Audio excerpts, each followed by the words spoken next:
What's up, everybody? Hope you all are doing well. This is Pastor Derek McGee from Bible Based Church in Tallahassee, Florida. And this beautiful lady is my beloved wife, Lady Takia McGee.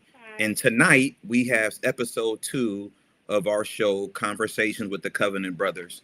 I am grateful for season 2, grateful to God for blessing us with the opportunity of casting a vision and seeing it come to pass. And so the great surprise that I have been teasing everybody with throughout the entire month and this week is tonight our show is being invaded by our wives. Yay. And so the wives will join us this evening. How are you? Great. How are you? Good. Anything you want to say to the audience? It's going to be a great show. I already know. So Awesome. Make sure you tune in. Stay tuned in. Absolutely. So again, I'm Derek McGee. This is my beautiful wife, Lady Takia McGee, Bible-based Church, Tallahassee. Information is on the screen. I'm going to bring in now my covenant brothers and each of their wives so they may introduce themselves. And so first and foremost, my brother, Bernard, what's going on, man? Not much. Glad to be here tonight. Glad about this opportunity to be able to share not only amongst ourselves, but also with our wives. And so I have with me tonight my pretty preaching, praying partner, affectionately called Reverend Lisa. Good evening, everybody. Looking forward to the conversation. Awesome. Amazing. I'm excited by it as well. Next, we're going to bring in Pastor Roosevelt Rogers III. Ro, what's up, bro? What's going on, man? How's it going tonight? All is well, man. Who you got with you? Good. I got my lovely wife, my girlfriend since 1995. We've been rocking over almost 30 years, man. And so I'll let her introduce the First Lady of the Old Jerusalem Missionary Baptist Church. Good evening, everyone. I am so thrilled to be here. It's about time y'all let us on. So this is going to be a great show because we are here. So you already know what direction that's going, right there. I already know starting out wrong, but it's all good. It's all good. It's all good. Next, I'm bringing in my brother, Pastor Richard Ash the second, and his beautiful wife. Ash, what's up, bro? Hey, how you doing? Good. All well, brother. Who you got with you? I got my lovely wife, Chantrell Ash. We've been married, 28 years? Be 29 this year. So we've been in the game for a little while. So I introduce her, let her talk. Hey everybody, glad to be here. Ditto what sister right here said. Glad to be here by time. Bad with names. I love it. And Ash, I'm proud of you, man. You got the answer right. How many years you been married? You had me nervous, brother. You looked at your wife like, is it right? Don't worry. She'll hit me if you see me do like this here, that means she hit me. Oh, what's the sign for help? This is a sign for He just blinked 3 times. And then lastly, we're gonna bring in my brother, Pastor Julius Harris from the New Jerusalem Missionary Baptist Church. What up, Jay? Hey, everybody. Who you got with you, man? Man, this is my wife, man. 22 years. Listen, this is my best friend, man. I just thank God for it, man. We excited to be on and good to see y'all, and can't wait to get started with the conversation tonight. I love it, man. So again, ladies and gentlemen, we are the Covenant Brothers. We are invaded by our wives tonight. I'm so excited about this conversation. So excited about what it's going to entail. Welcome to all of you on all of our various live platforms. Thank you for being a part of this vision. We really, really appreciate it. Thank you so much. Thank you, Ro. Frida, you got to say something. Yeah, I'm sorry. She definitely can't speak for herself. Yeah. I thought I got away. Hi, just excited to be on the call tonight.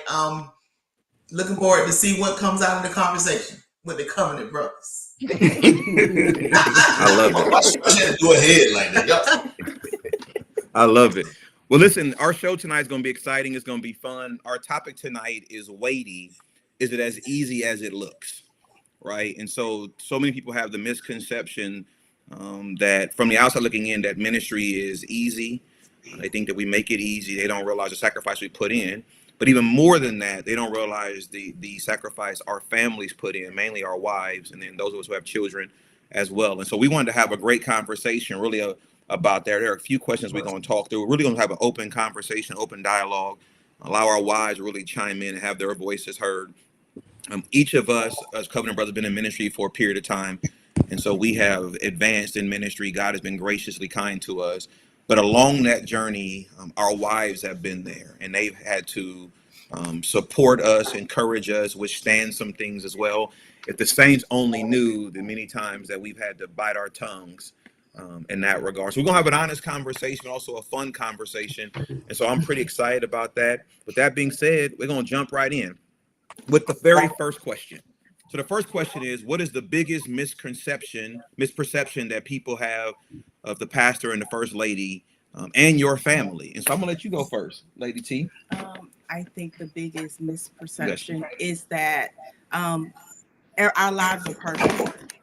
Like, we don't go through anything. Like, we're superhuman and we're superheroes. We just fly in and save the day.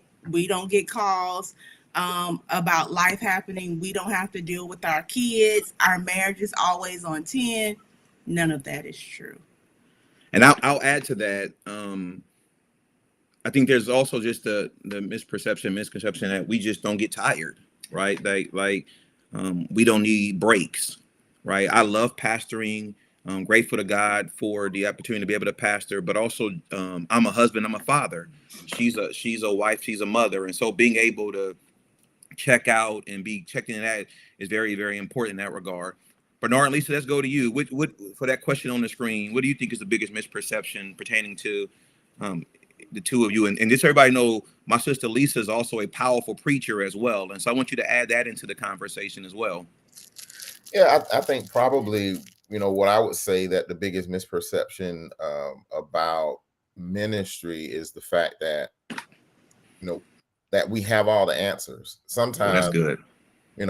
We're just as confused. We're just at a loss for words, just like everybody else. It's just that we have the call of God on our lives, but life be lifing for us too. I mean, we're gonna deal with things. We're gonna go through things. Just like everybody else. And I kind of echo what Takia said and what Derek said. It happens. We just have the call makes us have to press through that happening. And I'll let Lisa go on a little bit further. And so I'm definitely in agreement with what both Derek, you and Takia said, as well as Bernard, because sometimes, truth be told, y'all, it gets hard still trying to maintain. And so when we're talking about, when life is lifing, it's still, we're still looking to the same God that we're directing you to that's good. Us and to give us what we need to press on, but still having to we don't get a chance to not show up. We don't get an opportunity to just step back and take a break. We're still, the expectation is that we still keep doing what God has called us in. I think the misconception is that we still need the strength of the same God that we telling y'all to look to. And so, especially in those moments, even like Takia was saying, where we're dealing with issues ourselves. Because if anybody out there thinks that your pastor ain't got issues, talk to them. To me, we do. We deal with the same issues. And even having to still stand and preach and pray while we're broken. Preach and pray while we're still trying to wrap our minds around this tragedy that just hit our family. My God. Still having to stand in the gap for you. I mean, and so we aren't superhumans. We still need the same God and still need to stand on the same business and the same gospel as everybody else. Man, I love that. That's awesome. That's awesome. Ro and Ty, y'all jump in. All right. What I'll say, man, one of the biggest misconceptions is, man, I think Takia alluded to it. I think you too, Derek, alluded to it, man. I guess times people don't think, man, we get on E sometimes. And sometimes we're ministering on fumes. And sometimes we're ministering from a place, like you said, of brokenness and hurt. And I think sometimes members think, because we always, and I used to have a bad habit, I'm good, I'm all right, that they don't even ask no more. And so I think we just got to learn how to be vulnerable without bleeding on our members, because a lot of them can't handle when we bleed, but still being open enough. So I think sometimes they just think because we don't show emotion, that we don't have emotions. And so I'll let Lady Rod just kind of take over from there. And I just want to echo what he said. I think the one big misconception is, because pastors tend not to show emotion and try to be there for everybody, that it's expected for them to always be strong. And that's not the case. We're human. We have flaws. We have pain. We have issues. We hurt right along with y'all. And I think Alicia said it when the saints are struggling or they just dealt with some type of pain and grief, we're dealing with it too. And we put some of our pain and hurt on the back burner to be able to help you through it. So that's a big misconception. I love that. I love that. Ash, y'all jump in, man. Well, I think one of the biggest misconceptions, I remember one of the elders that was with me before he left, he said even iron rusts. So that's good. So he said the same things that hurt you, it hurt me too. So, you know, sometimes people think that they could just say anything or do anything, and we just, you know, we automatically, because we preach the word and teach it, that it's always applied rightly when it comes to us. But sometimes you may catch us wrong. You see what I'm saying? And you know, I started ministry. I'm gonna let my wife talk. I started ministry a lot younger, so I'm better now. but before, you know what I'm saying, if you said something off to me, I'm gonna say something off back to you. So, you know, you have to deal with that part, and as well as you got to understand, like both of you have said, you can't bleed on the people. We expect it. Don't get me wrong. I don't care how much it hurt. We expected to hold it together. Yes, sir. Yes, sir. Yeah, we're expected to hold it together. And the thing is, and I think that's part of I think the transparency that we need to have is that we can't hold it together all the time. And our members need to know that we don't always have it together. And it is okay to say, you know what, I don't know. It is okay to say, you know what, I need y'all to pray for me this Sunday. You know, it is okay, because we don't have all the answers, and there's only one person that has all the answers. Amen. And we always got to go to him. So it is okay for us to you know, to not be perfect, because we're not perfect. You know what I mean? And we can't, I mean, much as we put this image, because it is an image, you know what I mean? We put this thing in front of the people, but we got to, you know, show transparency as well. And that, you know what, I'm going through just like you're going through. So I ain't got it. I ain't got to tell all of it. But can handle all of it. But sometimes we do need to say, you know what, saints, hey, pray for me. I need y'all prayer. Yes. Yeah, I love that. Tell your spouse. Yeah. I need your prayer. Yeah. And because the more thing is that we're in it together. And as couples, a lot of times, I think we're probably bleeding into some of the other stuff. Let me hush. Let me hush. I digress. Hey, Dan, you invited them now. Remember that you did this. That's what we want. We want people to know this how we are. Jay and Freddie, y'all chime in. What's the biggest misconception? Y'all didn't tell me I had the wrong word on the screen either. I'm gonna leave that alone. You over here ain't saying nothing to me. Anyway, go ahead, Jay. No, man, that's great, man. This conversation is great. Man, I think that I understand it. And I think I believe that all of us would answer this question the same way, that people think our lives are perfect. And but I think I understand it, man. I just kind of wrote some notes on that. I think because most of us as pastors and preachers, man, we try to keep our lives private. And I know I do. And I think it's wise to do that. But I think in that, there are some people who just kind of want to know what's going on in your life personally. And that's just kind of the day we live in. But I think that because we keep things kind of private, we kind of, you know, because, you know, we're not celebrities, we're not public figures, but a lot of our people are privy to a lot of things in our lives. So some people think that they should just know everything. But man, we try to keep certain slices of our life to ourselves. I think that we got to control the narrative. I think that, you know, whatever slice of my life I give you, it should be what I give you. Come on now. You know what I'm saying? So I think that, but I also think I think what Ash and his wife were just saying, and I think transparency is important. Yeah. But we also have to be led by the Holy Spirit, and we can't share it all. But we do have to share something so that folks will know that we are human, just like they are, man. Because I think when they see us on Sunday, they think we're like that all the time. And so, man, we've had some not arguments, but we've had some heated fellowship. Yes, sir. Y'all don't know what that is. Y'all Come know on now. Heated fellowship on the way to church. I'm just going to break the ice. So we've had some heated fellowship on the way to church, baby. And I said, all right, we at the church. And I said, when you get out this car, all right, these people looking at us. But we try to just be authentic to who we are. But also, man, just try and make sure that we reveal what we feel that reveal. But go ahead, man. What you want to say?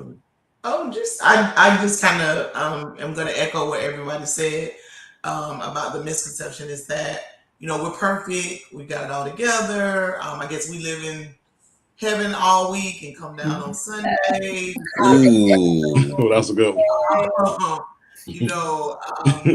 That our children are perfect, and things don't happen in our lives. And so I think that is one of the biggest misconceptions when it comes to the pastor and the first family, that we're human, we're not perfect.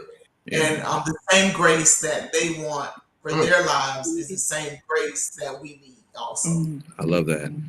This is not one of the pre-questions, but you said something, Frida, that I think is key to hit on, talking about our kids. And so the audience knows this, but Ash, for example, Ash is a PK, right? So Ash served under his dad, then succeeded his dad, and his wife's been with him on that journey, right? And so Ash, just speak to, from the standpoint of being a pastor's kid and then pastoring with your own kids, and the misconception people had on you and your siblings as the pastor's kids, right? Because they expect you to be perfect. Like everybody else's kids get grace, but the pastor's kids, you ought to know better, right?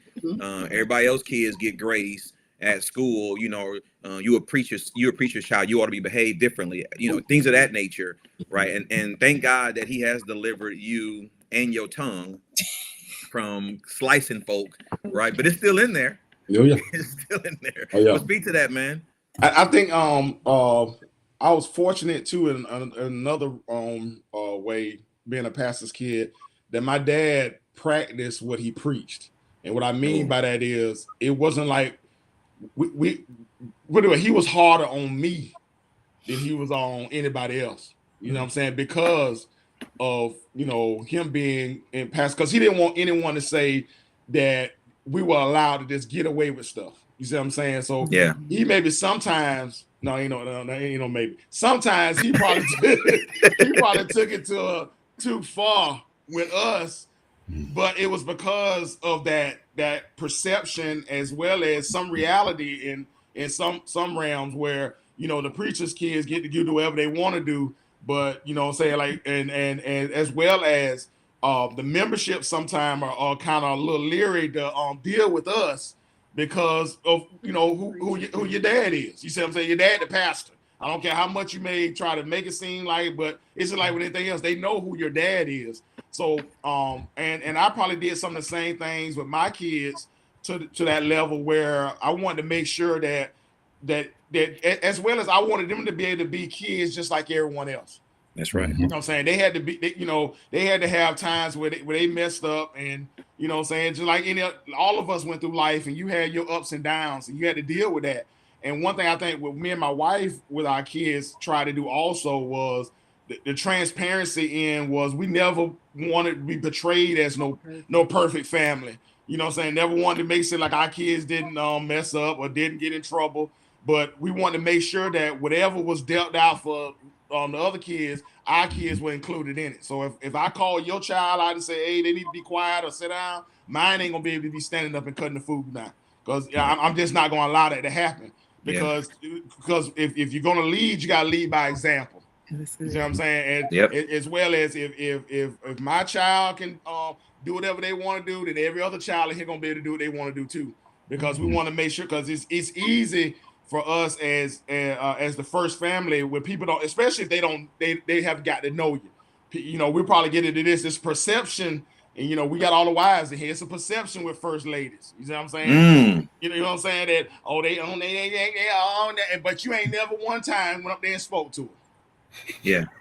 Well, listen, Ash, here's the thing though, brother. They only think about that with Kojic wives. Us Baptists, the Baptist wives, we don't get all that. It's just y'all Kojic.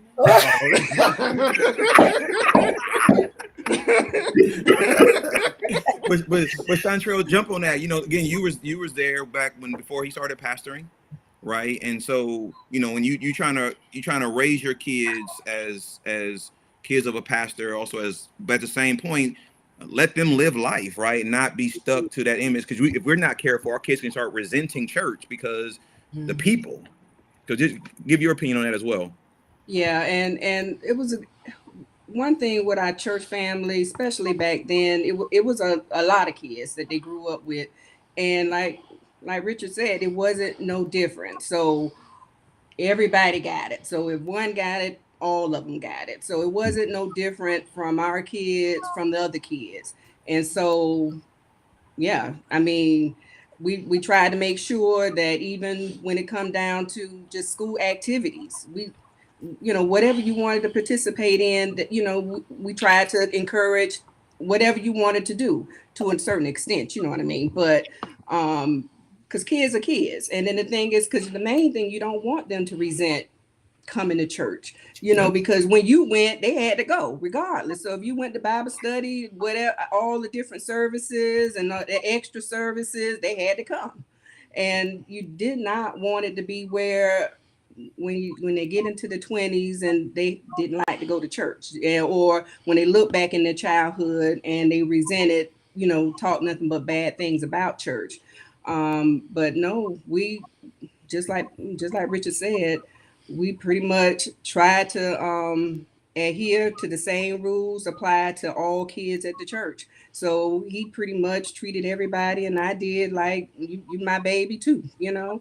So come on, sit up here with me. You know, I had the girls sitting on the front row with me, you know, come on, you know. And so all of them was, you know, just like mine.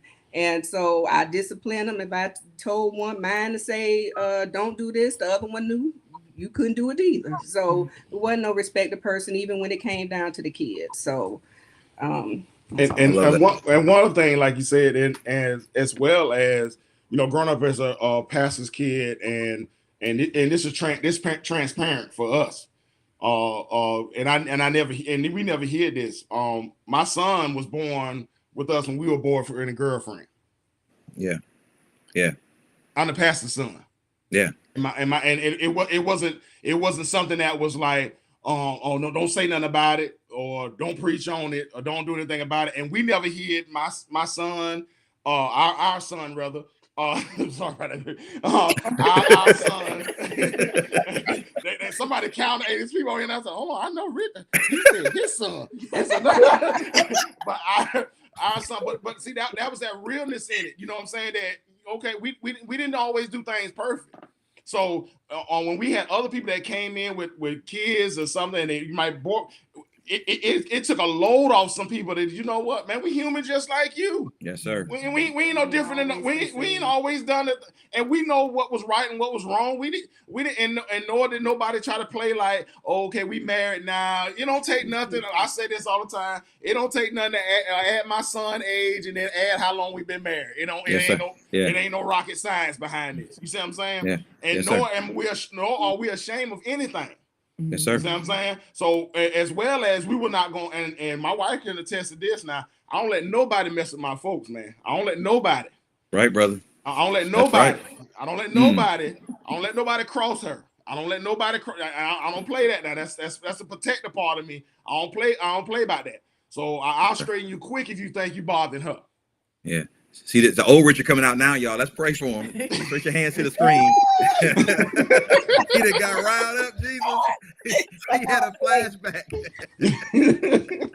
Listen, before we move on, I wanna bring Bernard and Lisa back in, because I aforementioned about Lisa being a powerful preacher, right? But there is, even in 2024, there's still people who have opinions about women preachers, right? And so you're not the traditional first lady, right? Because you and Bernard, y'all partner in ministry, and Bernard is very intentional about including you in preaching. I know you preached a couple. It was this past Sunday or 2 Sundays ago, right?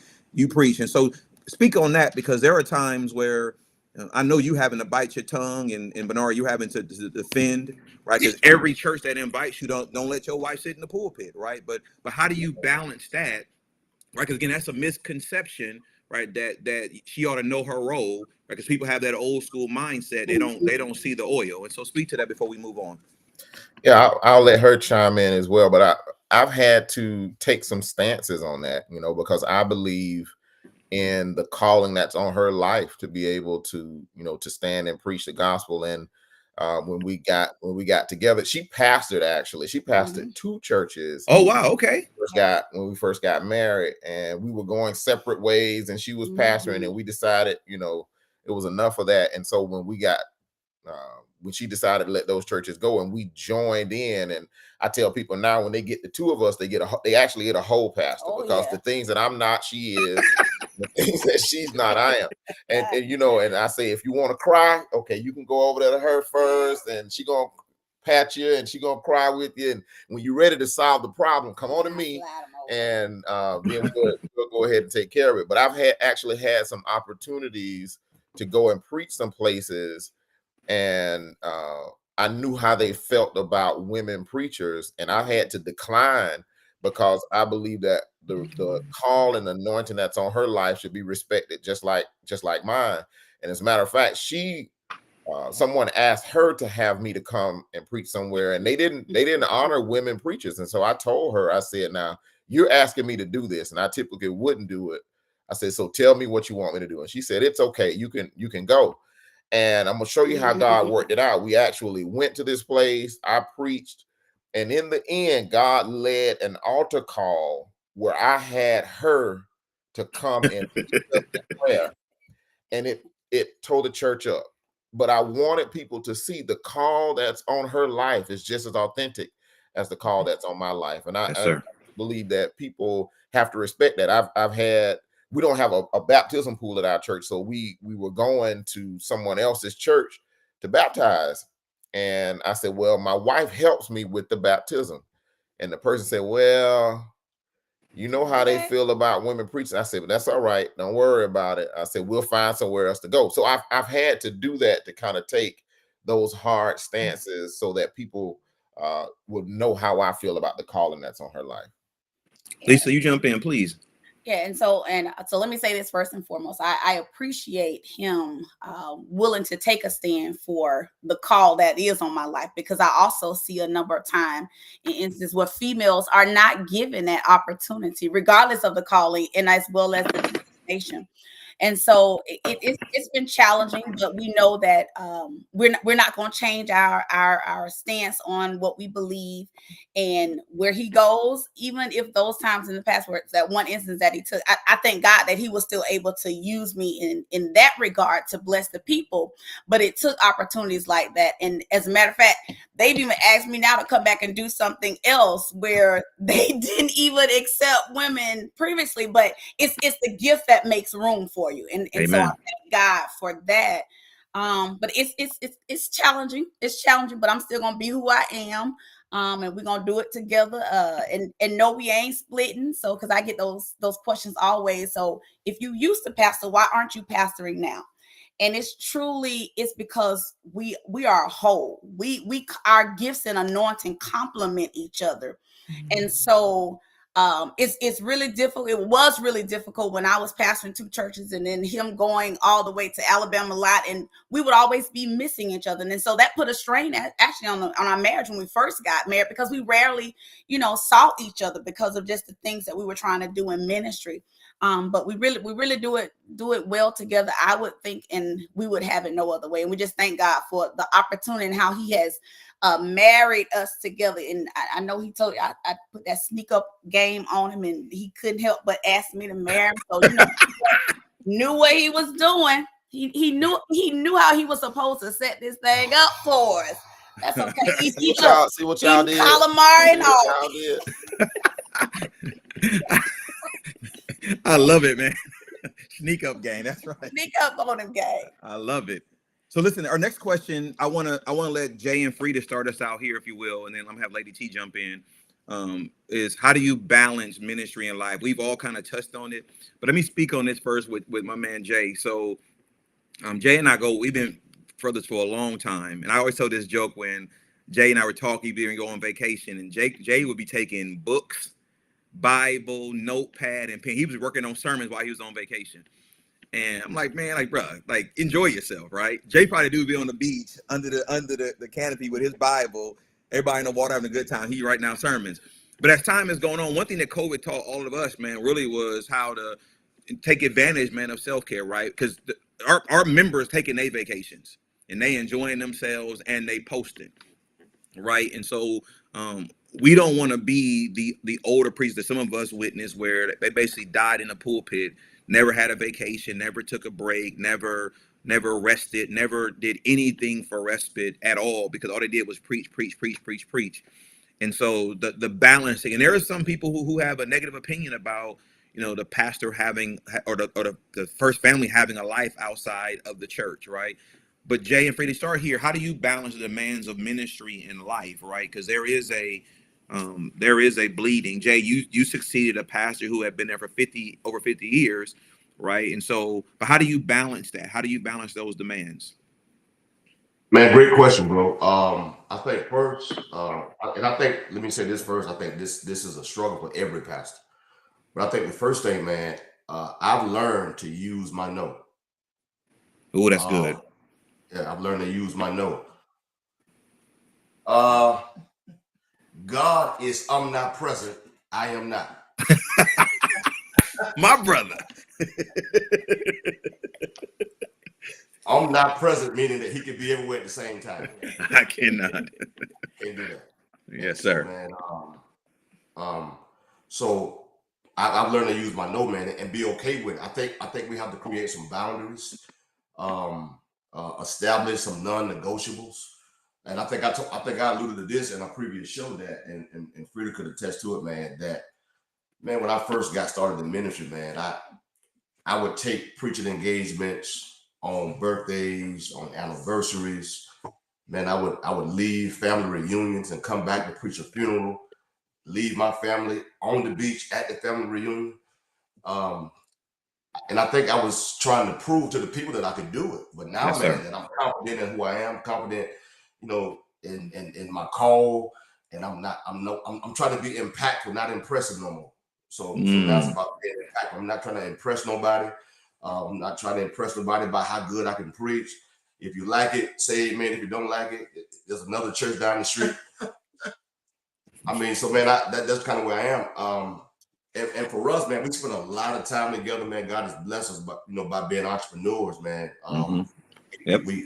Our schedules are as such where, you know, we can do breakfast together and that kind of thing, man. So we spend a lot of time together, and that has really blessed our marriage, I think. And I want to say this, I think Lisa and Bernard mentioned it about how, you know, it can work good together. Man, ministry and marriage, they don't have to compete. Come on, brother. I think that if you do it right, they can complement one another. You can have, watch this, simultaneously, you can have a good marriage and a good ministry. You know, the church doesn't have to drain your family. Wow. You know, but another thing, so the two can't coexist. What does I want to say? Also, for me personally, I'm gonna let her share something, but for me personally, balancing ministry and life, man, is realizing that my wife does not need a preacher at home. Amen. Way back. Come on, man. Listen, I do a lot of other stuff at home, but I don't preach at home. Yes, sir. So, and not only that, and then our sons, they don't need a preacher at home, man. They need a daddy. They need a father, man. So, but I'm learning that, bro, and that's accredited to my instructor, Dr. Andrews. Man, he said this. He said, you got to know when to drop everything and be what Frida needs you to be. Yes, sir. And that's be good. What them boys need you to be. That's good. He said, because watch this, and then I'll let Freddie jump in. He said, because in the last moments of your life, he said that when you are laying on your back, preparing to transition, the people at the church won't be looking at you. That's not going to be standing up. It'll be her. It's going to be my sons. You know what I'm saying? And so, man, he said, so that if you want to live your life and go to heaven with no regrets, make sure that you value and nurture those the right relationships, man. Because I think a lot of time, man, we spend so much time, man, running for people who, bro, don't care. Don't care. I mean, man, there were people, man, and I don't want to complain. I'm gonna pass the ball, but man, there were people, man, who I sacrificed for, man, who left my church. They didn't even tell me they were gone. Come on now. I just looked up and saw they were going. Like, oh, y'all, you gone? Oh, okay. Come on now. But that's what happens, man. That's Lord, deliver me. That's the nature of ministry, man. You know, you look up on Facebook. You'll remember who you bragging on is a member somewhere else. Come on now. Right. So man, I think, man, that we got to really, man, evaluate all of that and make sure, man, that and I think somebody said it earlier. I think Ash said it about, man. You know, I didn't want my boys, man, to hate the church. I wanted them, man, to really, really not resent it. And so not compete with it. But go ahead, baby. How do we balance? So I think you did a good job of answering. But you own that. You better talk too. So we pastor, Yes. entrepreneurs, Yes. mother, Yes. I mean, wife, Yeah. first lady. I mean, she do it easy, but it's weighty. Yeah, She's absolutely. a great cook. I got an in-house chef. Look at you. Look at you. Oh, have mercy. Go ahead, say something. Well, I think one thing that Jay said that was key is that I don't need a preacher at the house. But he says that, but he preaches at home. Let me just say that. Yeah, let me put that out there. Not in a bad way, but in a way, not a lot, but in a way that you don't have to be the preacher at the house because you live what you preach. I heard That's good. That's good. About his dad. I think that is good.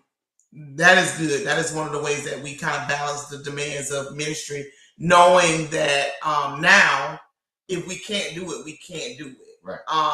Being able to delegate, give it to someone else, trusting other people within the ministry, like share what it is, the vision is, what it is that we want to get done, some things that we want to see happen, and then trusting that God will give them the tools that they need to actually get it done. I think that Jay is a great example of balancing being a pastor and being a husband and a dad and an entrepreneur, because now it's not just a fly-by-night something that he does. It's actually plan and effort goes into it. So we no longer just somebody call and say, hey, can you come and preach? You be like, okay. It's like, well, now we stop, we discuss it.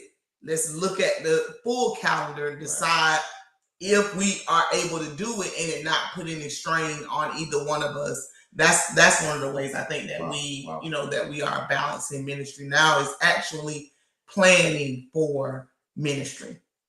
And just so y'all know, they also own it's two, right? Two child care centers, right? Jay's also a Black farmer. Yes. And takes great pride in that. Right? So these are things where, if we be honest, some of us, we didn't see this emulated, right? I've been in church my entire life, right? Where the pastors I was up under growing up, their only occupation was pastoring, right? Their income, everything came from the church.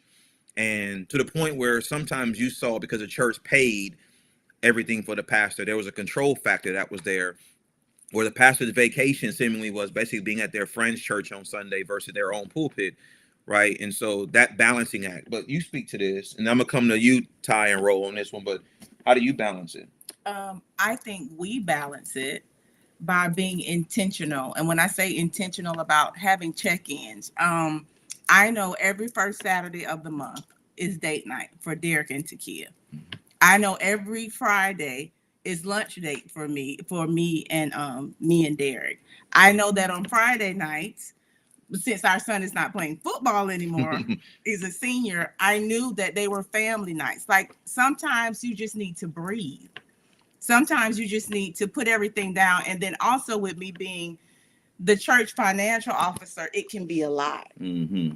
And sometimes I just have to shut down and say, we're not gonna talk about church tonight. Like we just gonna sit down and watch a movie. We gonna talk and we gonna pick that up later. So right now we just gonna breathe and we just gonna watch TV. But I think it's being intentional about check-ins and taking time away because we do need breaks. I love that. I'll tell you guys that one of my greatest joy in pastoring is that I pastor my family. Right. The greatest burden in ministry is I pastor my family. And I say that in all sincerity for this reason. It's if you're not careful, it'll bleed into this normal family gatherings. Right. I have to protect Derek, meaning we could be having a family gathering and I'm just Derek hanging out and somebody wants to bring up church or bring up a matter that's going on. And I just want to be Derek. And so that balancing act is interesting. Jay was a blessing to us during COVID, right? Because our kids, I'm a believer, my kids need to be doing something in church that they enjoy doing. And my son for a while was in our youth choir along with our daughter. And he just during COVID, like, hey, I don't want to do this no more. And one Sunday we just had a need for extra help in the sound booth. And I said, man, just go up there and see if you can be helpful. He went up there to be helpful and fell in love with it. And so my son works in our sound booth along with my nephew and a few others. And absolutely loves being up there to the point where now he's going to be majoring in IT in college. My point of all that is he's doing something in church that he enjoys doing, that he feel like he's giving a contribution, but he's also not resentful in that regard. But that balancing act is important. I told my members, like, listen, I'm not going to win this church and lose my family, right? So if my daughter who was cheerleading had a cheerleading game on a Wednesday, I may not be doing Bible study that night. And if I'm doing it, you can best believe I talk to my family and say, hey, are you guys okay with me doing it on Fridays? I'm not taking nobody's preaching engagement. My son got a football game. I want to be present. I want to be loud. We want to be engaging in that regard. And that was interesting. I grew up under pastors where their income was, they was in a pulpit on Sunday, and then Monday through Friday, they was in revival, making their income. They were back in the pulpit on Sundays, right? And so one pastor up under, he said his greatest regret was he missed all of his kids' high moments in high school, right? Because he was always on the road preaching. And he convinced himself he had to be doing that for the sake of their livelihood. But you don't get those moments back, right? You don't get the graduations and the football. You don't get any of that stuff back. And, you know, it is amazing.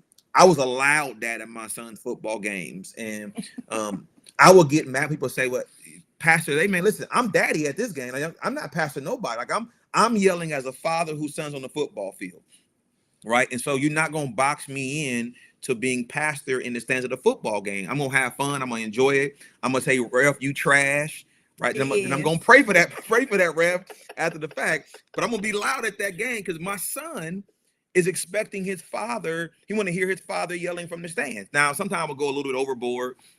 And I would get the tap on my leg from the church lady here.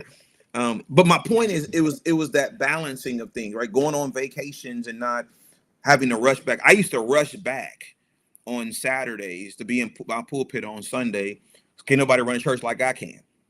That was my mindset. And not realizing until one day we were having this conversation. She was like, Derek, I'm not going back. We visited my parents at the time who was living in Atlanta. I said, what do you mean? She was like, we don't want to go back early. Let us enjoy our weekend in Atlanta. And I didn't realize that rushing back was dragging my family, right? And that can create a friction in your household that the people don't know. As Jay mentioned, we've had several heated fellowships on the way to church, in the church office, right? I get up there and preach good, and the Lord convicting me. My Lord. I got ready to preach one Sunday, and the Holy Spirit told me, have your wife come back to the office. You need to apologize before you go out there and preach. And she came back in. I apologized. And all she said was, I said, what you mean, I knew the Lord was going to get with you. I wasn't going to worry about it. One of the worst feelings in the world, brother, when your wife just say, It's like, there's so much in the right? But it's the balancing of it all. We thoroughly enjoy just hanging out with each other. It's one of the things that COVID taught us was we really love and like being with each other, and that's a great thing. My last thing I'll say, and Ro, I'm coming to you, is if you're not careful in your balance, people will try to find ways to intrude, thinking there's a problem, right? They'll try to find ways to get in, right? Try to become that remedy all of a sudden. And usually when they try to intrude, they're coming for the husband, right? Well, Pastor, you need help with anything, right? Totally ignoring the fact. And so if you don't balance that right, that could come great friction. But Ro and Ty, jump on this one as well. Oh, okay. So for me, man, I think one of the things I tried to do is protect Ty from a lot of church stuff because my wife has a big heart and she loves big, she cares big, and that stuff will begin to pull and be weighty on her. And so I try to keep a lot of unnecessary stuff from her. But then also, man, Ty has a heart to serve. And so sometimes I have to just tell her, man, and it's hard for a baby. We're going to let somebody else do it. We're going to let somebody else do it. Baby, we're going to let somebody else do it because Ty's the type, man, if it's moving too slow, she's going to jump in and get it done. And so sometimes, you know, and I know people may not believe this, man. I had to tell her one time, baby, sometimes some stuff just going to have to fall apart so that people see that they're going to need other people to do it. Talk your talk. Because she would, I mean, literally make up the difference. And then, you know, in all honesty, then I got to deal with it when I get home. Yeah. You know, she going to do it in public, but then I got to deal with it on the back end. You need to get this, you need to get that. And I'm like, wait a minute now, I tried to tell you. Come on now. Talk, sir. You know what I'm saying? But then I got to deal with the repercussion, but I love it in her, man. And so now we're in a season, and I'll be honest, man, now we're in a season where I want her to do for Ty. And so many may not know it. She's going back to school. And so she's working on her master's now. And so I said, baby, in this season, that nothing come before your schooling. And so, you know, because I want her to do something for her, because she has done something for the last 14 years where she's put everything on the back burner to make sure ministry gets done. And so I didn't want her to burn out. And so we're a great team, man. I'm a big picture, but she the details. Yeah. And so I've had to learn that her ask is not to make me look bad, but really to make me think. That's good. And so I'll let her talk now because this is her lane right here, man. So as he said, balance. As Takia alluded to, when we first started ministry, he was accepting every invitation, everything that was thrown at him. It was a yes, and then we get the y'all come on. I already told him, yeah, we gotta go. No, you don't do it like that. But now we I went in and put on our calendar, as Takia said, date night, family night. It's on the calendar. It's every month, every 2 weeks. Those are things that we do for the kids. I make sure their agenda is on our calendar. And then prior to him accepting any invitations, he has to send a message to myself and the church clerk so we can compare calendars before there's a yes. As far as balance, as Roosevelt alluded to, for years when he first started in ministry, I felt as if, you know, I had to be here to help ministry go and grow. And so I did put school on the back burner. I started talking about getting my master's almost 10 years ago when I first started with the state. And I kept putting it off because ministry, because of kids, other things. And then so this year, I told God I was no longer going to put it off. And I learned the power of no. Yeah. You know, at first I felt bad because my classes are on Monday and Wednesday night.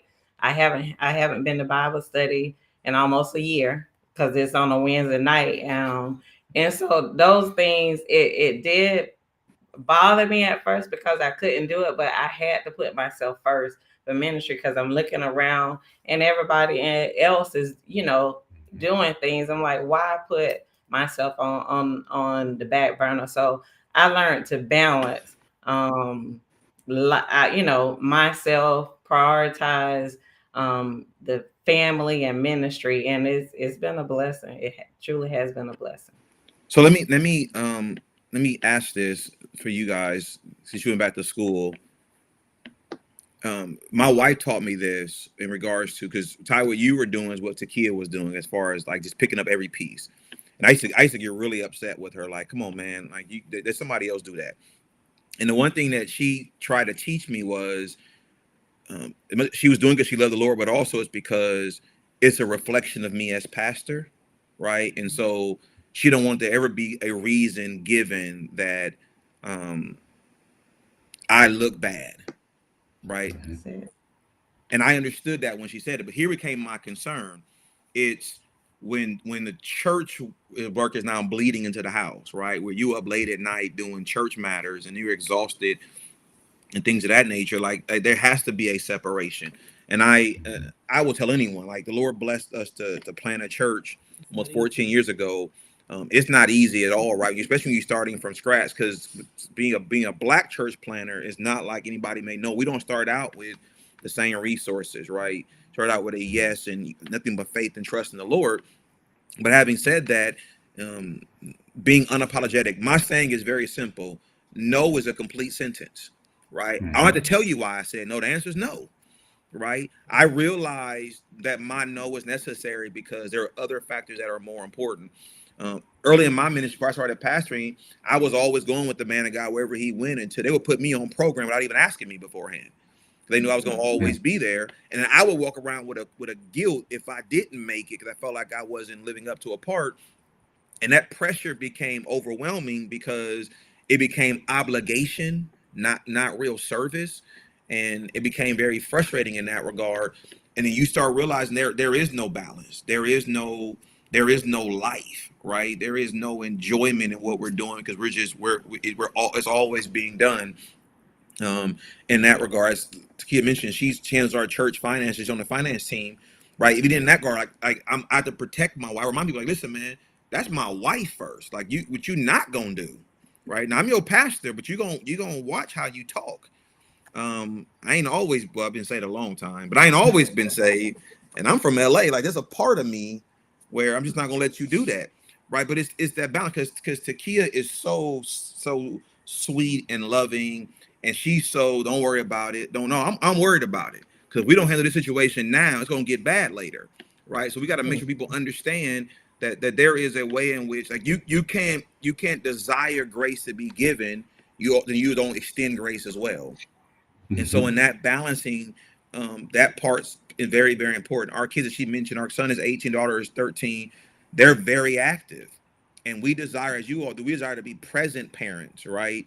Not permission seeking parents, meaning, we're asking, no, we gonna be there. We're absolutely gonna be there. We're gonna be engaged in that regard.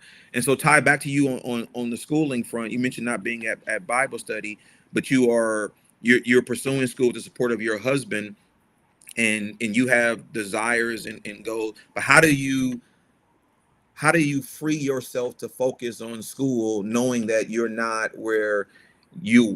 knowing you're not in the place where people may want you to be, meaning at Bible study and things of that nature? How are you balancing that?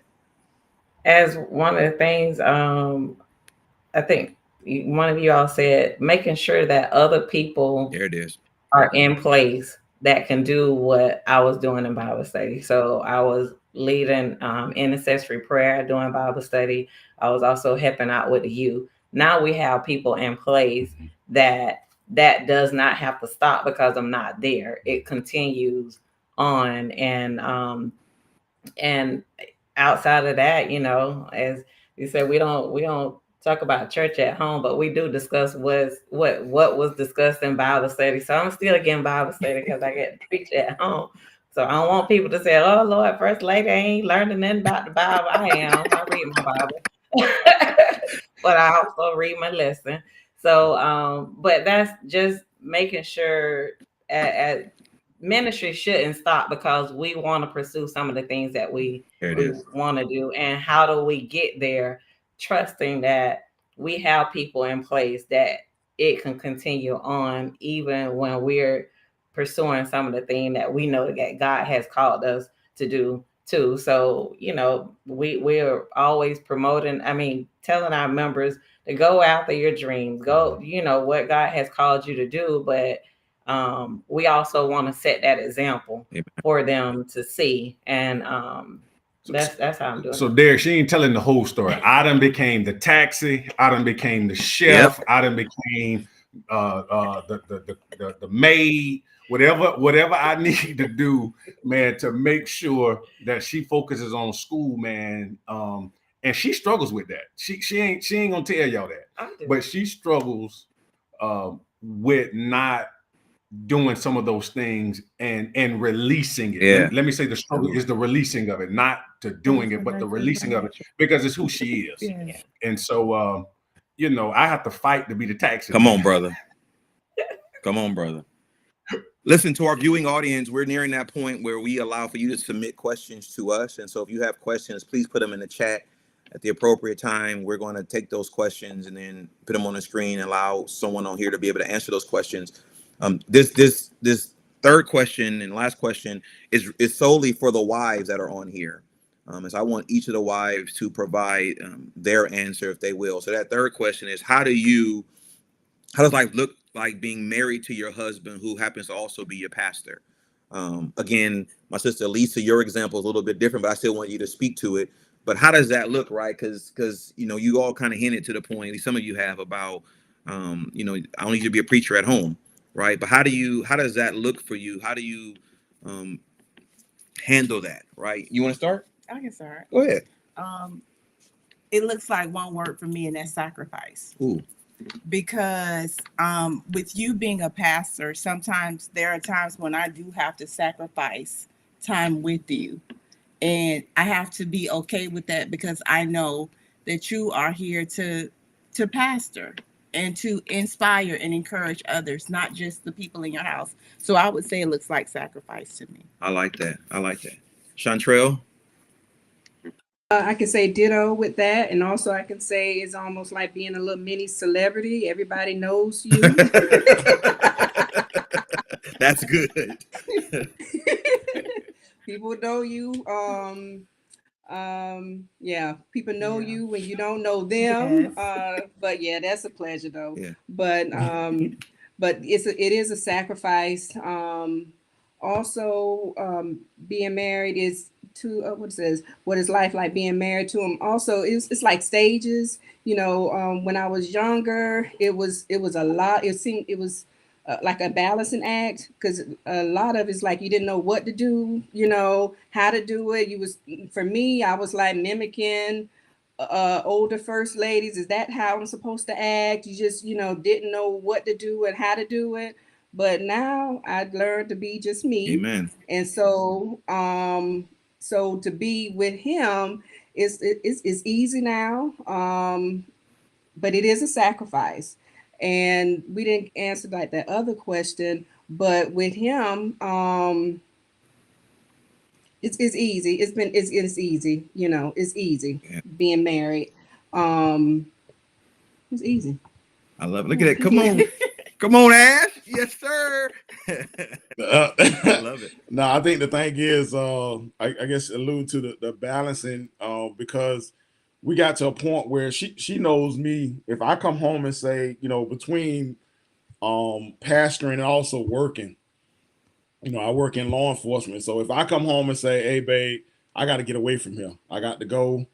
And I'm talking about I got to go now. And she know I'm everything is up to here. And I can remember when we wouldn't leave because Sunday I got to be at church. I got to be there.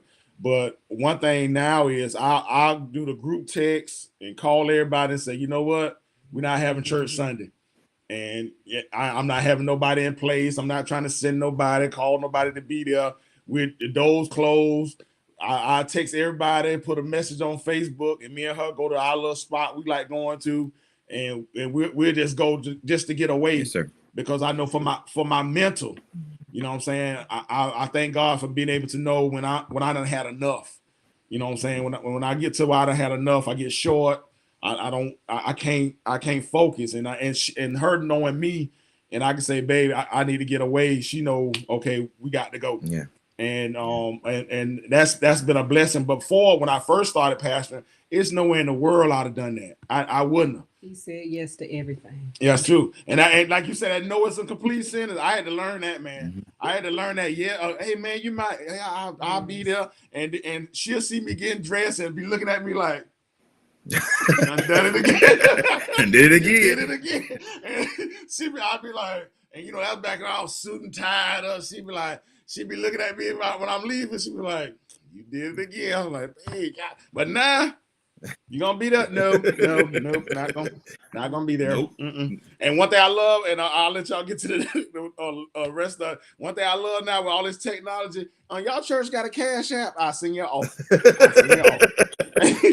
I send you off. There you go. hey, I send you. And you, because you know as well as I do, we pastors and we being real. And you don't need to invite seven. Seven of us don't need to get up and say nothing. Because most 6 out of 7 ain't never been taught that you don't get up behind nobody and try to out preach who done preach. So I'm good with it. Pastor Ash, you need to say something? No, I'm good. So send an offering. God bless you. I was there, and good night. I learned how to do that. I had to learn, and that's that balance. Don't get me wrong. That's the balance that came in, especially like Derek, you said it earlier. COVID taught us a lot. Yes, sir.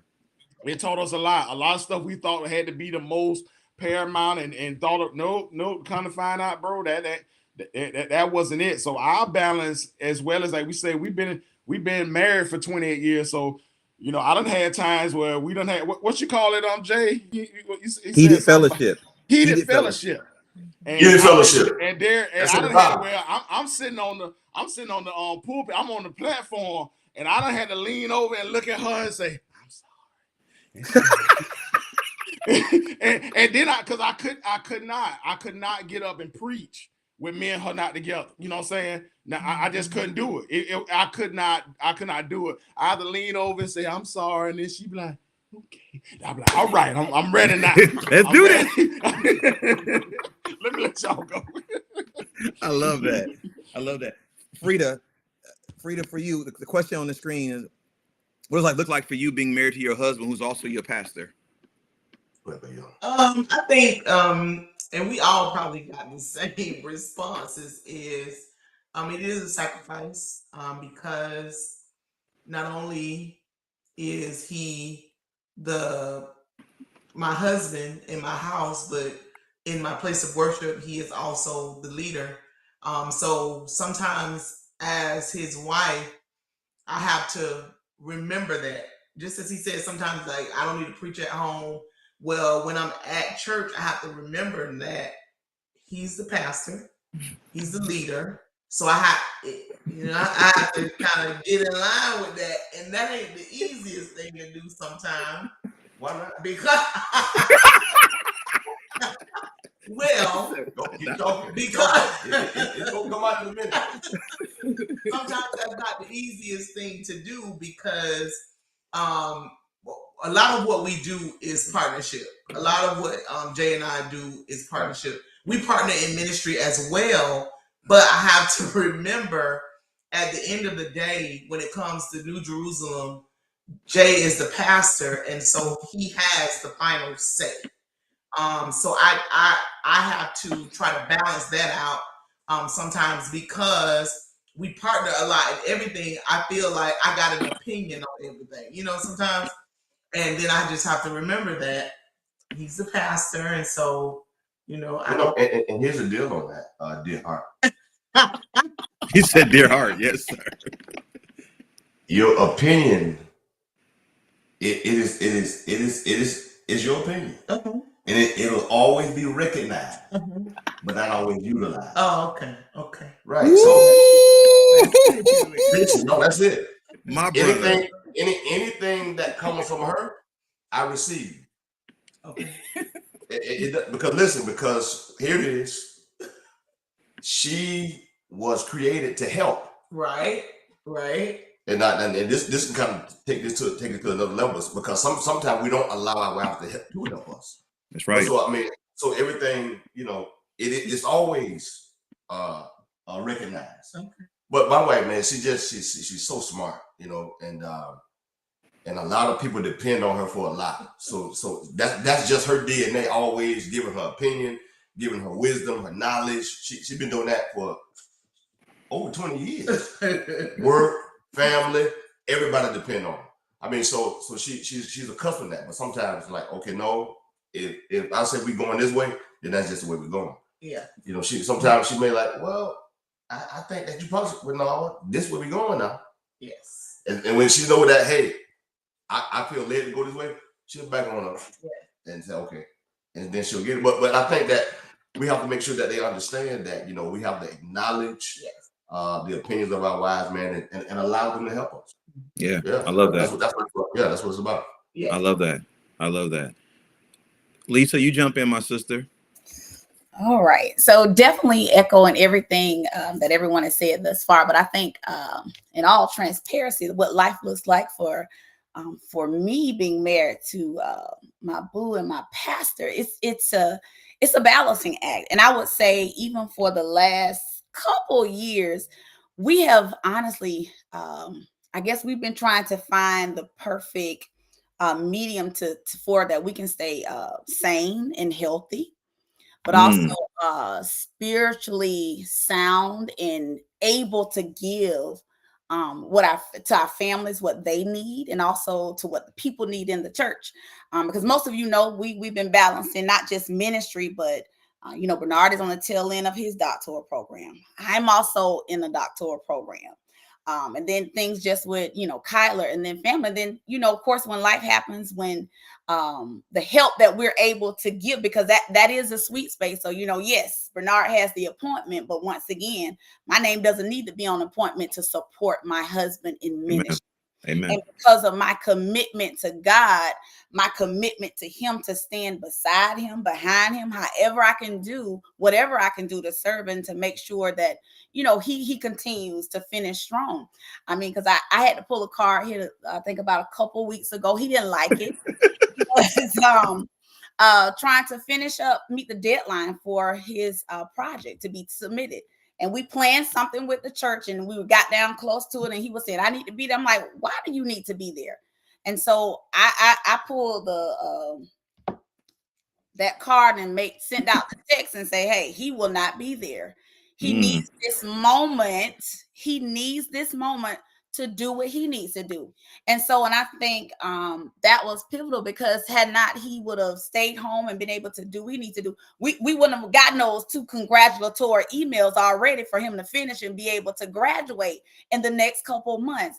And so we do a lot of support with one another. So he'll, I preach, I teach Bible study, he does the same. And so it's a balancing act. So we're doing it together, but sometimes it's a struggle just trying to do it all. And I heard y'all talk about, these date nights that we pencil in, and but sometimes we just want to sit. I forgot who that said. We just want to sit and watch a movie and go nowhere. Come on now. Because we've learned even more so in the last 12 months, even with my getting sick and my not being able to preach for almost 5 or 6 months. And all of it, he didn't, and he loves to preach, but still, just having those times where I can, get in there and do it as well. But we've learned to be intentional about holding it all together, but putting us first. So we're in the season now that, yes, God has called us, anointed us to do, but we've learned that we still got to be selfish too, and make sure that we put ourselves. And I thank God. I heard my sister say she's back in school, but we have to make those sacrifices for our own selves and our own advancements, and us chasing after our dreams, and then even getting to those things and obtaining those things that God has for us. And so we have to do what we got to do, how we got to do it to make it happen. And so however and whatever that looks like for us individually or collective, we've just got to be intentional about loving our spouses, our pastors, our wives enough to still want the very best for each other. I love that. I love that. Ty? So what is like being married to your husband who's also the pastor? Frida kind of alluded to it. Takia said sacrifice. Sometimes I'll say restraint. Sometimes, because we're not um, we're not called the pastor, and then we also have to know when we're in the church, we have to acknowledge them as the pastor and allow them to make those decisions. Even sometimes, like I know me and Frida, we be like clenching our teeth, like you don't, but we have to restrain ourselves and and just allow them. When we get in the car now, I let it be known because now he hubby, in the car. Or sometimes in the middle of it, he hurt because I'm sending a text to him and say, yeah, I'm that, but restraining sometimes, and that's not in a bad way. There are some things that we notice that that we just want, as Derek said, we don't want you all we want it to be right. So if there are some things that we notice, but we know we can't like put it out there on blast, but there's a way of balancing and letting you know. So I say, restraint. We all being honest. We have to restrain ourselves. Why sometimes. So let me grab this, and then again for the audience, again, this is your time. If you want to submit a question, we want to answer your question. I'm gonna ask something that just it fell in my spirit. I'm gonna share it to make it easy. So if any of you want to share just a situation that occurred in your time of ministry where you got tried, I'll use us. So we were before we started pastoring at our previous church, and I think Kia was pregnant with our son. It was. And so we were at 3 different church services. I would stay for all 3 services to help the man of God out. And so in between the 2 services, I was checking on her, making sure she was okay. She was going to go to her mom's house, so I got out of church.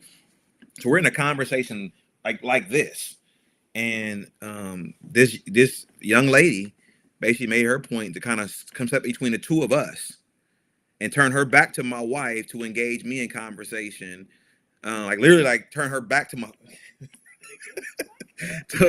and literally just unapologetically just walk between the 2 of us, stopped talking to me, her head to my wife's face.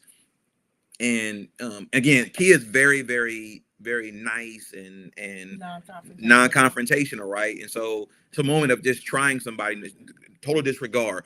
It's also a test for me, because how do you handle this situation, right?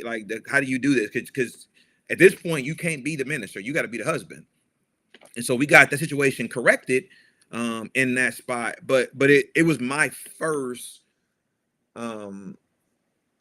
matter or encounter of just blatant disregard, right, for the minister's wife. And I wasn't even pastoring them, but just seeing the boldness and the audacious behavior of someone. And it became for me the eye opener. I can admit I can be very naive to things happening that shouldn't be happening, right? My mindset is such, it could be immature or naive, where everybody should we at church, man, we ought to have right motives, right? I don't see things. My wife, on the other hand here, Madam Investigator, right? You see that? I ain't see nothing. You need to be paying attention next time. Like they're blind spots, right? And so we've grown in our marriage, especially in ministry, where I used to always question her bringing things to me as it was jealousy. Man, why are you acting like that? And you stop. That's not their motive. And then the Lord began to deal with me on, you need to be quiet and listen to your wife. She would point out things, and then you start realizing, oh, wow, because I'm so serious about ministry, I'm not seeing people's motives as being, and I'm not even talking about sexual events. I'm talking about even other pastors who trying to get in because they see you doing something, want to be whatever it may be, right? And so I would take on invitations. My wife and then my senior Deacon Harden, one time Deacon Hart came to me and said, Pastor, are you sure God said we're supposed to go over there? I'm like, yeah, we don't go over there. And he said, Pastor, I'm only going because you going. And we went, And afterwards, like I had members say to me, like, Pastor, we have to keep coming back here. And we started having this conversation. And what I started realizing was they were discerning and seeing things that I wasn't seeing, right? And they were experiencing things that I wasn't experiencing. Here go the lady right here to my right. Been trying to tell you, you learn how to listen to me. But it was, when you serious about it, about ministry, I'm not thinking of people that way. You know, I grew up in Los Angeles. I got a street side of me, but from a ministry standpoint, I'm thinking everybody is serious about Jesus. Everybody's motives are pure. She pointing things out there. I'm like, I just don't see that.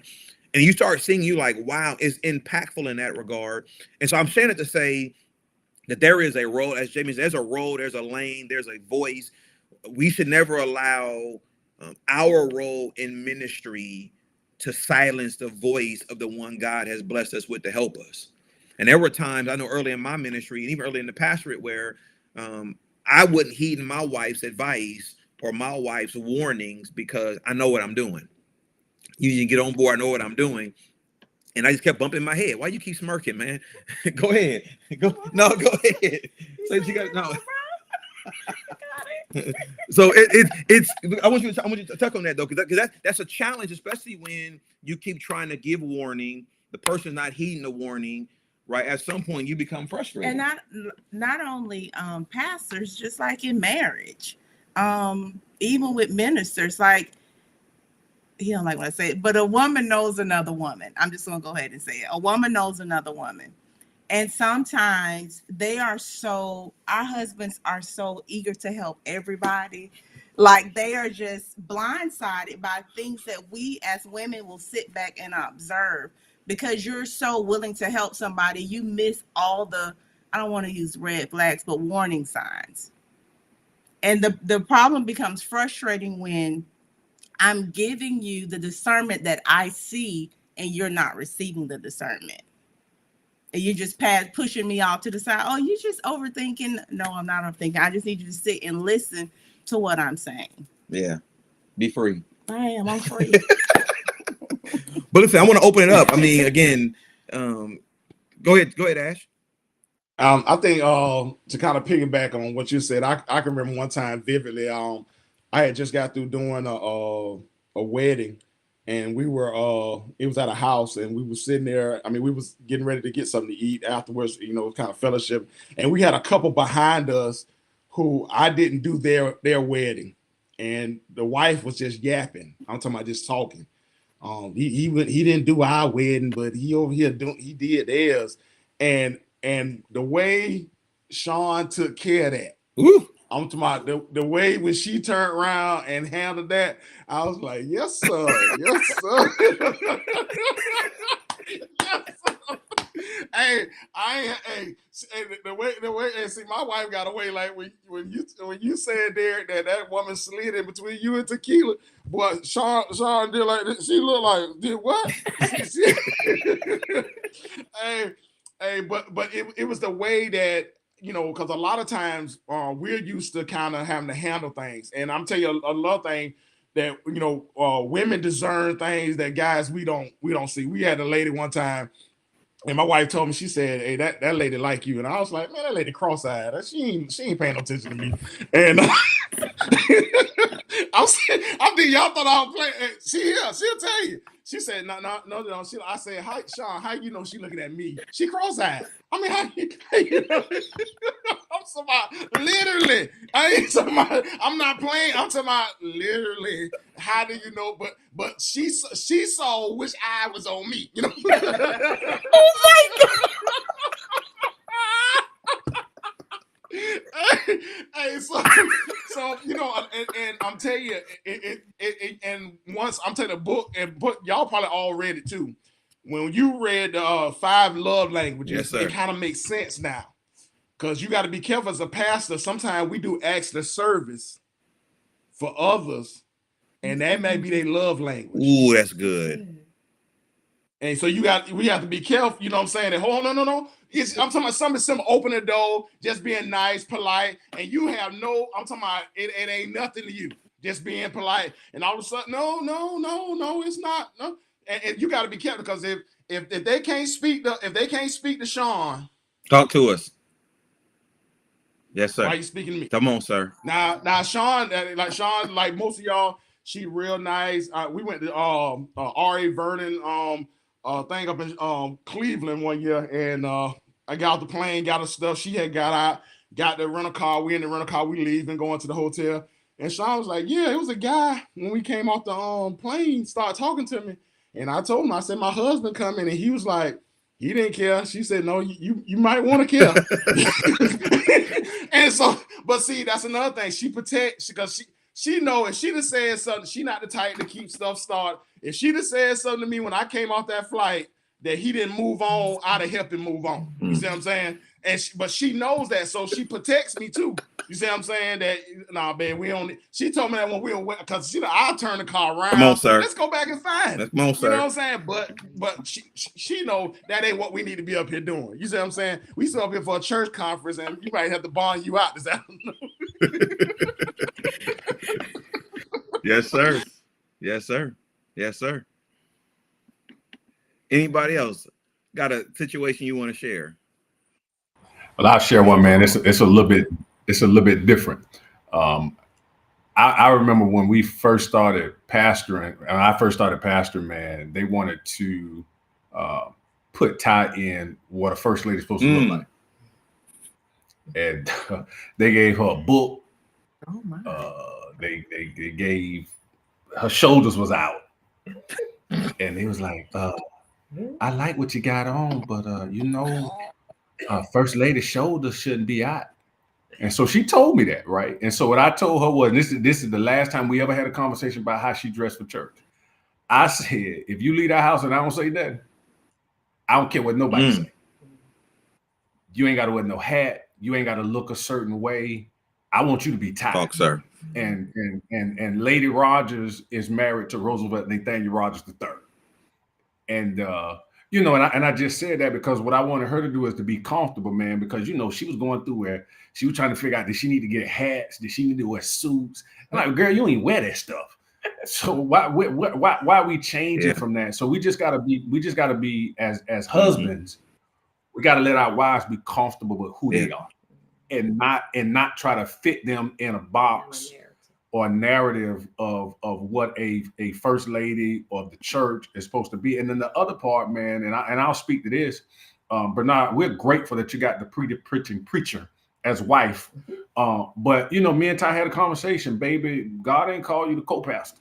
Come on, sir. And just because we're in a season where it seemed like everybody's spouse was jumping up to be co-pastor, I said, no, if he ain't called you to that, I want you to just be Ty. I want you to be in the ministry of Ty. And that's the minister to me, and to make sure I'm good. And so, I think as husbands, we, the same way that our wives have that eye, man, we got to have that same eye to protect them as well, man. So I just want to kind of. I think also, Ty, for example, I think it's important too. People know that Ty, bro, you're pastoring at Ty's home church, right? So you're pastoring people that has watched her grow up, right? So even that pressure by itself. Go ahead, sis. I'm sorry. No, I was gonna say, as far as I remember when he first started in ministry, I had people come up and prophesy and tell me that I was gonna be, preaching along with him, and I know that wasn't a calling that God had. Now I do have a gift on my life. I have a gift of intercessory on my life, and so I walk in that gift. But like when Roosevelt was saying, I was questioning because people was telling me so much. He was like, what is God telling you? You're hearing this, but what is God telling you? You pray about it and what God is telling you. And with Pastor Barrington, we talked about spiritual gifts, and he taught me through that, and I understood my spiritual gift and the calling on my life, and it wasn't to be standing as co-pastor or pastor. I don't know what God has in the future for me, but as this, I'm walking in that calling now. So I love that. I love that. Go ahead, Jay. I think you gonna say something. Okay, yeah, man. We were just going to talk about. I think Ro mentioned it, man. Just about Yes, sir. protecting our wives, man. Yes, sir, brother. And just allowing them to be their authentic self, because again, particularly for us in our context in Baptist churches, there is this preconceived. There's this look, man, that first ladies ought to have, and certain things that she ought to be doing, and so, man, and man, we don't require none of that. And so, so I just try to protect her, man. And I did want to say this. I hope I'm not shifting a bit, but one of the misperceptions too, man, is that sometimes, well, it fits because people feel like just because you're saved, that doesn't mean you're stupid. Yeah. Ooh. Yeah. Saved and stupid is not synonymous. Saved and slow is not. You know what I'm saying? Talk, man. I'm saved and I can see. So, man, a lot of stuff, man, people don't think we see, man. You know what I'm saying? So I think that, I trust my wife's eye, you know what I'm saying, for certain things. I allow her to speak into my life as well, man, on certain things. I trust her wisdom because, again, sometimes we can miss things as men in the name of we're just serving and wanting to love God's people. And so, man, I think that we, and I had to learn this, that even when it comes to women in my church or women wherever, I would go home, make with the women being offended before she be offended. Yeah. Yeah. Wow. Y'all get it? Let me see if I can put it where y'all can get it. So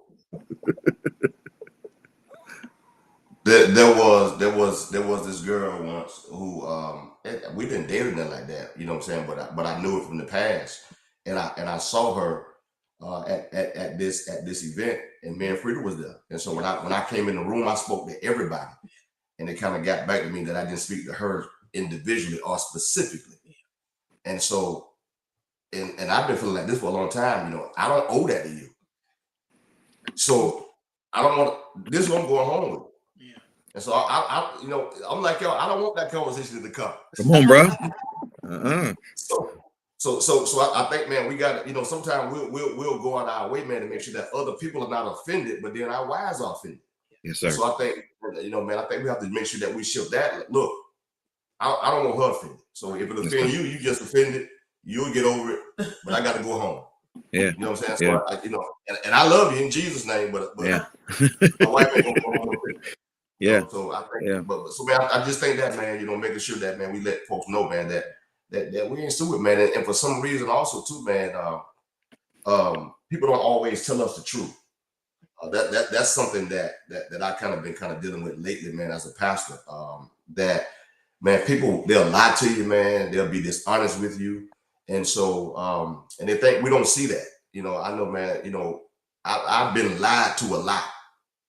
Or made to believe something is one way when it's something else, and you know the truth. And so when you just talking to me about this, you're like, why don't you just tell them?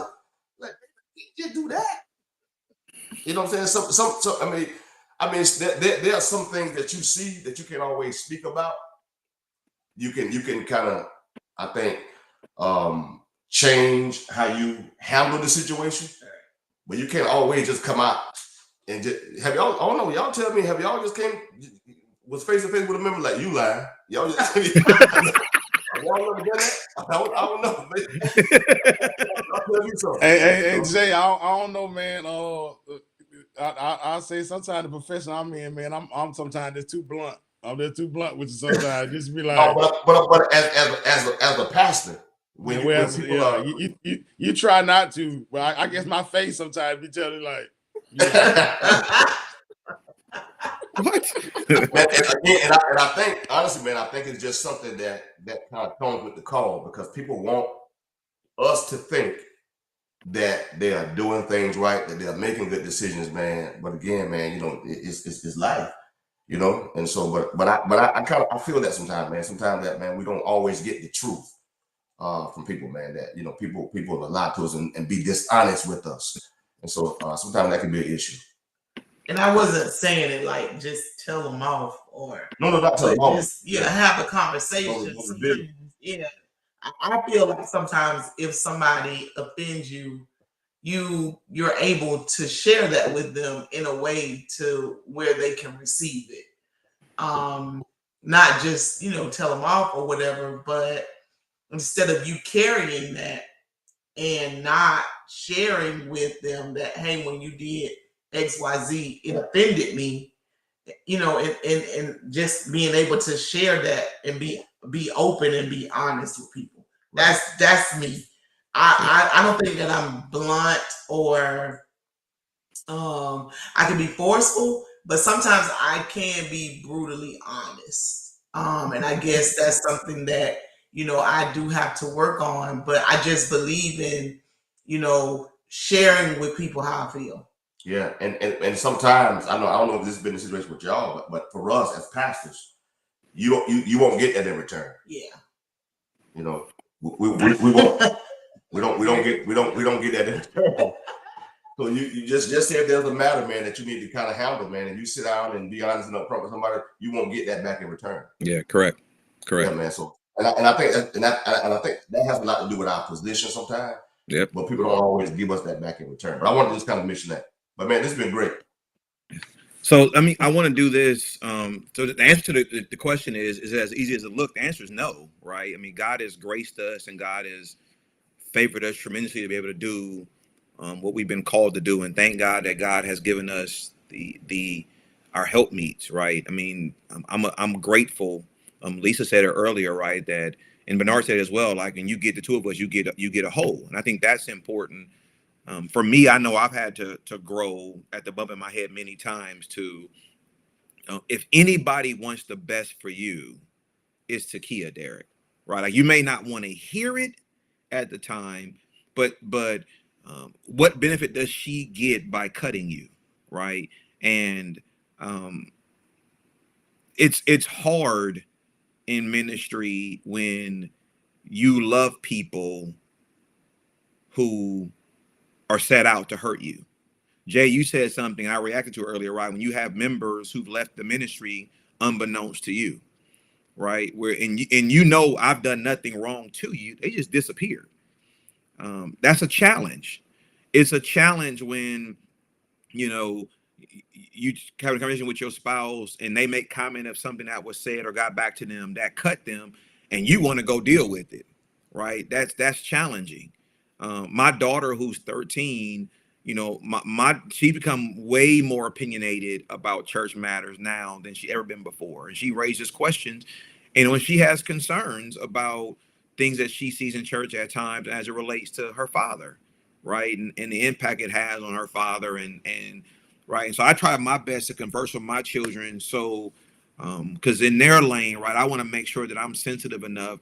One of the great joys is my son bears my name, but I wasn't thinking about that when he was born, what that looked like when he becomes 18, right? And my son felt like I know everybody in Tallahassee, which isn't true.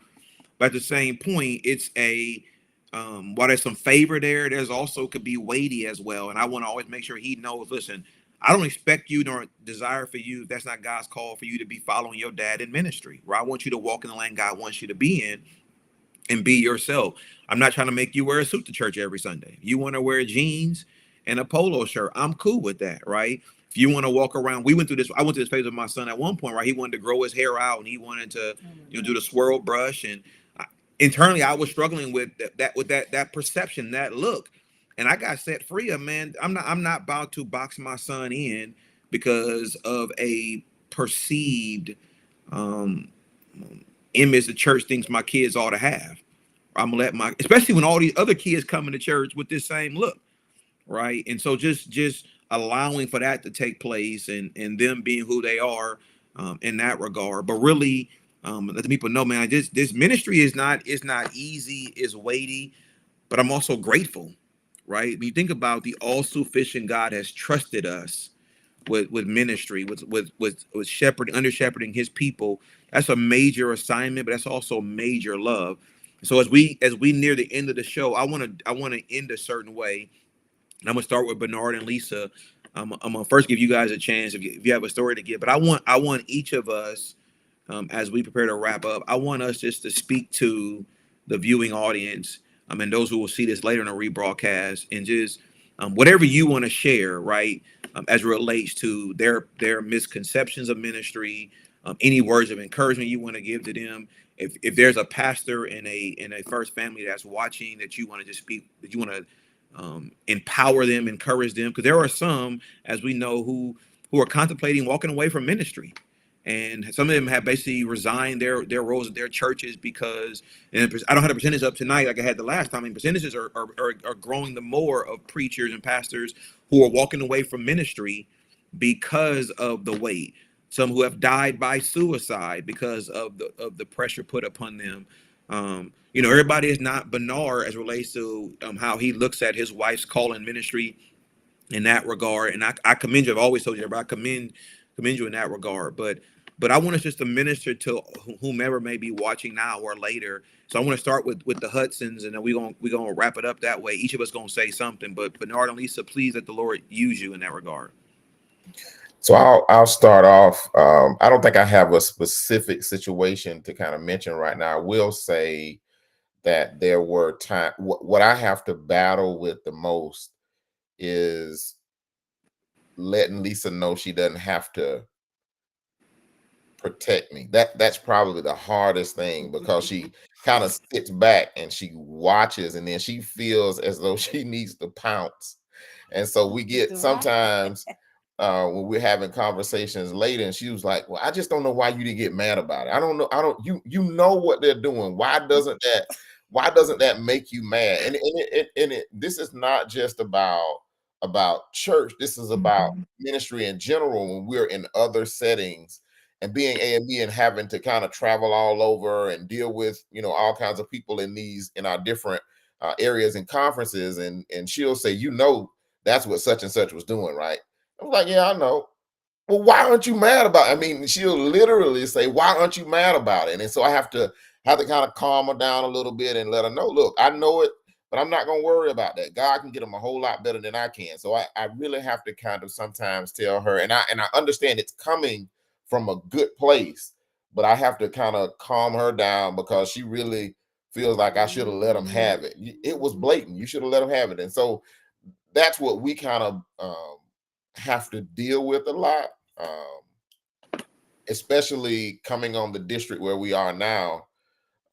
We're at what they would consider the first church on our district, but we came from our home district. So we were in the YPD, Young People's Division, and we were doing that. And so we're seen as their children. So a lot of the pastors who we pastor with now are older than us, old enough to be our parents. And so we don't actually receive a lot of probably the respect that we would being where we are. And that's kind of a battle that we have to deal with sometimes. And so I'll say this, and then I'll let Lisa speak up. What I would say to people who are in ministry is that if you get in it for the right reasons, yes, it's weighty, but God will sustain you. My God. And it's something I have to deal with. And we didn't address the balance thing. And I'm still trying to figure out how to balance it all. And sometimes, and she went behind my back. I was ready to go to Bible study, and she sent me a text and said, I canceled Bible study. I was like, you did what? Yep. and after I said, you did what? Cancel. I kind of thought about it, and I was like, oh, dog. Well, okay. And then we get to that Sunday, to that Saturday when we were supposed to be having a church event, and man, I was really struggling with it. I knew I needed some extra time, and she's already had a conversation, because I get a text from her saying, well, maybe you ought to cancel. And you know what she did? She called my mama. Who does that? Who does that? So on work, I got to have this conversation all the way to work with my mom about why I should cancel. And so I listened, and then after I finished, I say, so you just gonna let Lisa use you like that, huh? You gonna let? Yeah. And she said, I didn't let her use me. And I was like, oh, I was just playing. I didn't really mean it like that. But it was really one of those things where, because I think we're driven to to lead the people. We're driven to lead by example. We're driven to show our commitment until sometimes the balance gets off and we end up doing more in one area and not enough in another area. And it was hard, and it's something I'm still trying to learn. And that's what I would encourage everybody to, and I said this before in another one, love yourself. And that's hard sometimes because we feel we're supposed to put everybody else first, but love yourself enough to say no, love yourself enough not to feel guilty, because I agree with Derek. And there were times when saying that no, you kind of felt like you put on some baggage. You were kind of carrying some guilt as a result of saying no. And so it's something that's difficult for me. And in learning to do that, and learning to say no, and learning to love yourself, and learning also that God will sustain. If you trust God, God will sustain you. I love it. And so I guess my final word would be echoing the tail end of his statement, and that's loving yourself. As he's indicated, we are still, well, I'm sorry about that. We're still learning how to put us before some things. And I know some people will even question that. Well, God has called you. You're supposed to be here. You're supposed to be that. No, I'm supposed to be what God wants me to be. And I'm learning, if I'm to continue in that path, then I got to put me first and make sure that I take good care of Bernard. I got to take good care of Lisa. I got to take good care of our family, because if we don't, then we're going to be no good to anybody we serve at any role. And so I think it's an excellent conversation tonight. Just the whole topic itself about the weight of being pastor and first ladies, and all these other roles that we stand in. Truly, it's God that's giving us the grace to continue to maintain in these roles, because it's hard. It's difficult. Sometimes it's frustrating while we're still wearing all the many hats. But I love one thing that I've heard everybody say, and that's being your authentic selves. And regardless of what the perception that the people have of us. And I will admit, I used to be a person that cared what people thought of me. I was a people pleaser. And some people will say, oh, well, you're supposed to be reverend. I am. I'm still that person who God has anointed in this season. And I know what he calls me, but I'm concerned about what he calls me and what I'm supposed to be for him. And so when we mindset, able to move forward in doing the God and serving in our families in whatever role. But my final words are, again, is just love you enough to want the very best for yourselves. I love that, man. I love that. Ro and Ty.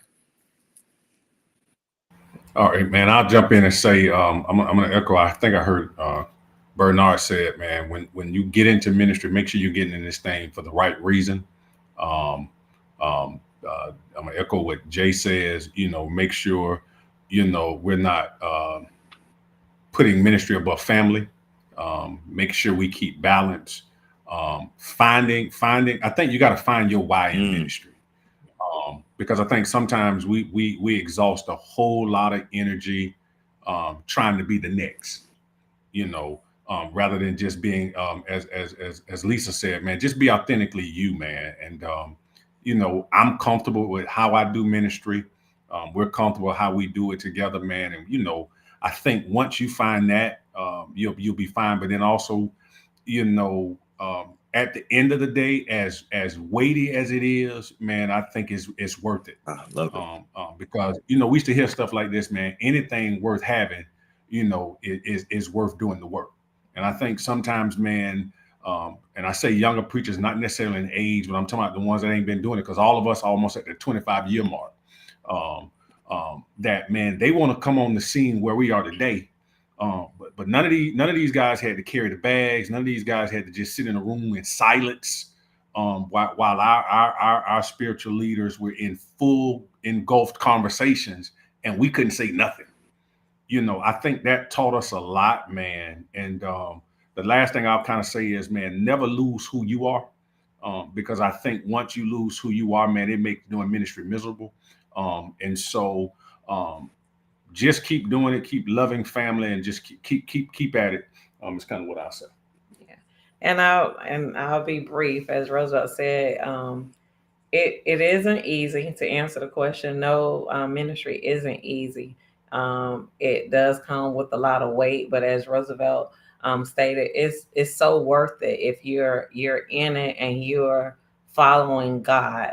You know, if you follow His plan, His agenda, and you have constant communication with Him, it will be worth it if you follow that plan. Now, when you want to get out there and go left field and go roll and not do it the way that He's planned it for, yeah, it will be weighty and it probably won't be worth it in the end. But if you're doing it His way, it is definitely it's worth it. And I just want to say, you know, as we all, I know for the husband, I'm speaking for the wives, when Roosevelt got called in the ministry, one of the first things I said, I ain't signed up for this, right? I told him to go back and pray and ask God, because I knew that wasn't what I signed up for. But when I sat down and prayed about it and had a conversation with God, and He started showing me how He had been preparing me and setting me apart through high school, I wonder, you know, why I didn't do some of the things that my other friends didn't do. Why in college I didn't do some of these things. He was setting me apart from, you know, then. So I'll just say the journey has definitely been worth it. It's been a teaching journey, and every day we learn something new. And when we first started out, we were servers, as Roosevelt alluded to. We served in ministry. We served our prior pastors. So ministry for us is serving, and as pastors and leaders, we continue to serve in a different capacity, and it's so worth it. So thank y'all so much. I've enjoyed this conversation. Thank you, my sister. Richard and Chantrell. Go ahead, babe. You go first. She said she expect me to go first. All right, let's see. I'm trying to be right, brother. Now, I think one thing that I've gotten out of this here, it's weighty, but it's worth it. Yes, It's definitely worth it. And I'll say it like this here: you will find out real fast if you're called to this, or this is something you thought you wanted. You know what I'm saying? Some folks like to take a shortcut, like you said, Ro. They want to get where you are, and I think that's the generation we're dealing with now, which are our kids. They're ours. They even on the jobs and everything else, they think they come in the door day one, and they think they ought to be doing and getting the respect. You have done nothing. Nothing. You have done nothing, and I think we may be part to blame of that, because we have kind of sheltered them or kind of ushered them past certain things that we didn't get to pass. You see what I'm saying? We as young ministers, you got 5 minutes to preach. I'm coaching. You got 5 minutes. So if you get up there and sing a song, that's in your 5 minutes. If you get up there and thank the Lord for everybody, that's in your 5 minutes. And you're gonna have a seat in 5 minutes. But it taught us something. So I say that to say this: you can't shortcut this. You cannot think that you're gonna just get to this point, and because all of us had times that you had to deal with certain things in our marriage. All of us have questioned if are you true. I bet my wife, she'll tell you, she probably laid there one night and said, is he really called to do this? I don't know. You don't know, because she told me now. Once I told her, I was, the Lord had, because I'll tell you all the time, I did not want to do this. Sir. I did not. I grew up as a pastor's kid. I did not want to pastor. As a kid, I cried through all the stuff, all the other kids enjoyed getting up doing Easter. I hated that junk. I hated it. I cried every time. Easter and Christmas, I hated it. You got to get up in front of you people and everybody looking at you. You got to talk. I cried. So I'm not the prototypical pastor kid that, I just wanted to go in here because my daddy doing it. I did not want it at all. So when God called me for this, I didn't know God had already dealt with her. And when I told her this was something I called, she said, God already showed me you were going to be doing it. Wow. But I didn't know that. But that showed me that God had already prepared her to be what I was going to need to go in the season I was going to go in. So a lot of times you got to look at if both of y'all going two directions and both of y'all talking about y'all listening to God, it ain't adding. I say it ain't adding up because God is not the God of confusion now. He ain't calling you and then the other one because I can't do this by myself. So I think one thing we have learned even with our wives is, and Derek, you said this, and I'm guilty of it too. Even sometimes, I'm real headstrong. I am. I kind of like doing what I want to do, how I want to do it, and so I have to be reminded. Hold on, bro. You just can't do what you want to do. I'm with you. So I still have to learn it to this day. That hold on, she had to tell me sometimes. Hold on. For you went and did all that, but you ain't consult me. You see what I'm saying? And then I gotta let all of us got our own little pride. So I gotta swallow pride and be like, I'm sorry, my bad. Yeah, I did kind of overstep that. And that's even in year 28. Yes, Going in year 29, it's still things you got to deal with. Because you can also, because you've been called to a certain position and you have certain liberties to go and just make decisions. Sometimes you got to remember, hold on, you're not just going by yourself, bro. She with you. Because if this fail or if it don't go quite right, who you sleep next to at night? Yes, sir. There you go. Go ahead, man.